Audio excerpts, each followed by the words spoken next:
I made over $3,700 in part-time art commissions in 2022. The following 10 rules protect both my clients and my sanity. The last rule is perhaps the most important one, the one that makes many of the others possible. These rules have evolved over the years to capture and deal with the various pitfalls that come along with creating custom art for other people. Rule 1. I paint in my style.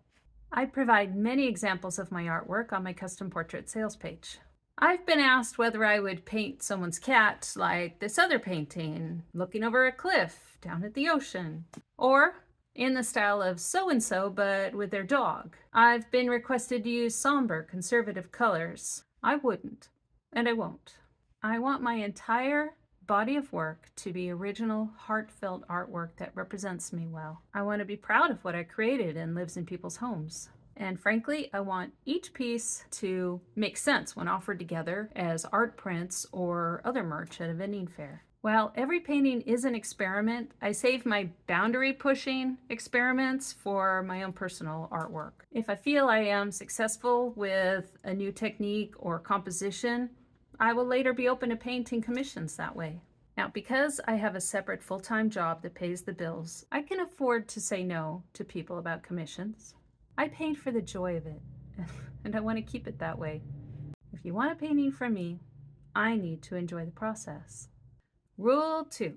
I will only accept photos that will work for me as a painting reference. I do ask for additional photos to help me in understanding some details such as eye color and markings. What makes a great reference photo for me? Well lit, in focus, natural colors and no filter, open, shining eyes, other facial features and markings are clear, and the expression shows personality. I made a webpage and a video guiding people on how to take great photos of their pets. I have made exceptions in the case of a pet's death. I make it clear to the client what the challenges might be in using the photos they provide. I cannot invent a realistic likeness from a blurry photo of a pet I never met. However, my experience in painting hundreds of dogs and cats allows me to invent some of the details. It's on a case-by-case basis. A better photo results in a better painting. Additional photos can result in a more accurate painting.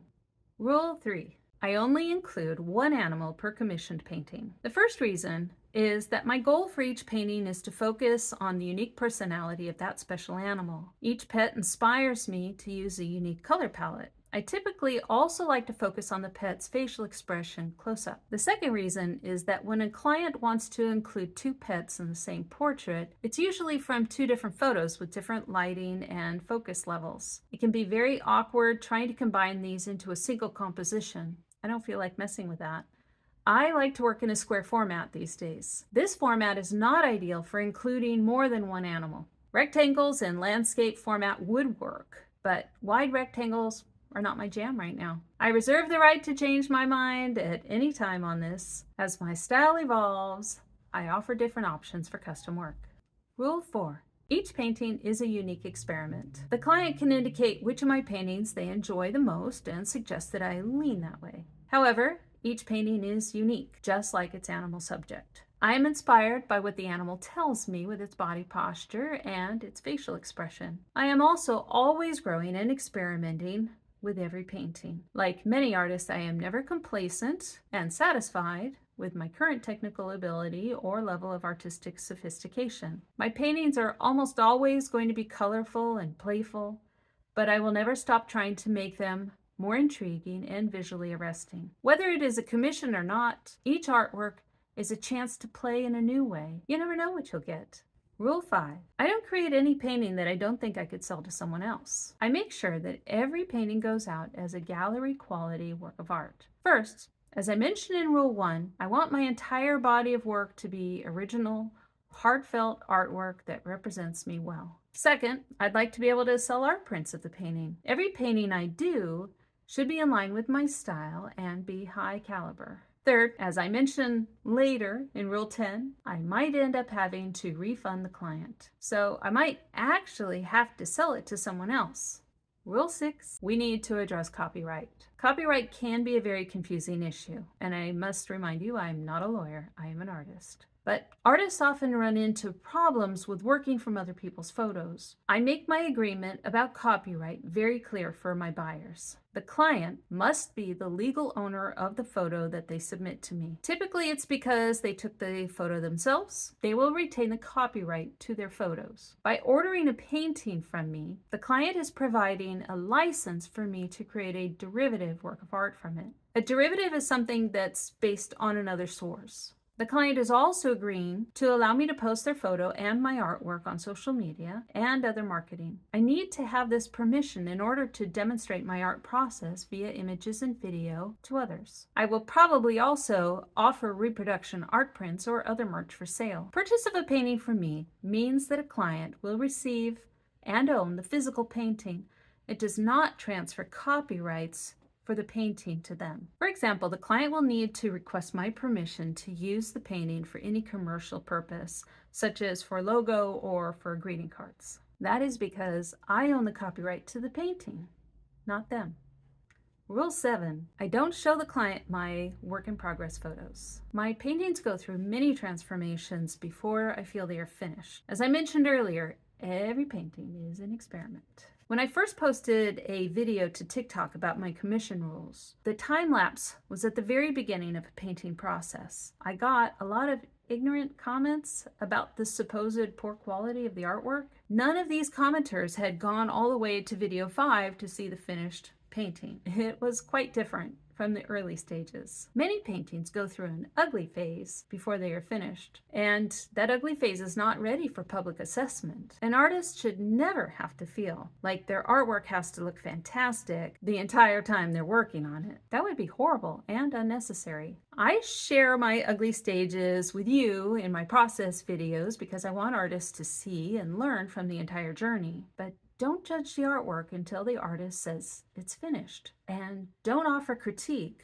unless you are asked for it. So, I don't solicit feedback from clients in the middle of the process, but they can see my videos if they happen to find them on the socials. I do often email the client just to let them know that I am still working and how far along I am. Rule 8. The approval process. When I am done and the painting is dry to the touch, I photograph or scan the artwork and crop it nicely. I color correct it to match the real painting if needed using Photoshop. Sometimes the camera or scanner doesn't pick up the colors accurately. I show the client a final photo via email and ask for their approval before shipping. Clients have the option to make up to 2 minor revisions. Any more reworking runs the risk of ruining the painting or making it sort of a Frankenstein monster. Minor revisions might be something like lightening the pet's eye color or slightly changing the shape of a fur marking. It is not a minor revision to tone down the color scheme overall, or to make it less busy, or to change the direction that a head is turned. I won't keep revising after 2 revisions. After that point, it becomes a never-ending nightmare for the artist.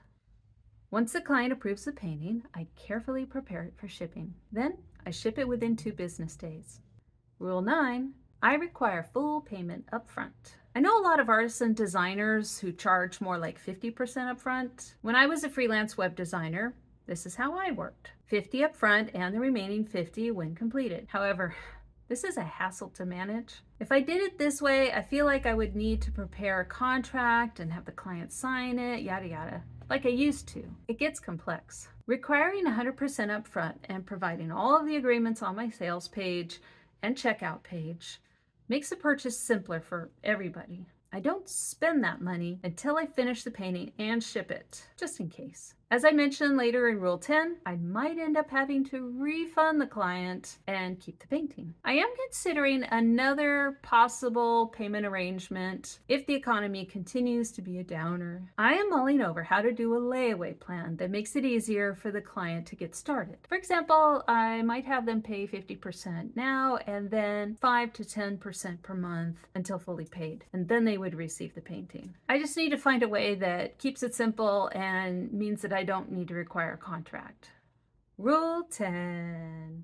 I offer a 100% money-back guarantee. If the client indicates that they are not fully satisfied with the finished painting prior to shipping, even after 2 minor revisions, I give them a full refund and I keep the painting. This has happened only once in 7 years. It was because the client ignored Rule 1. This refund policy allows me to enforce many of the earlier rules. Those rules address experimentation and my personal style. And as I mentioned in Rule 9, I don't spend the money until the painting is shipped. If I end up refunding the purchase, I may go on to completing the painting exactly how I want it. Then I can sell it elsewhere. In the case of the single refund I provided, I sold that painting at full price 2 months later at a local gallery. I have refined these rules over the past 6 years.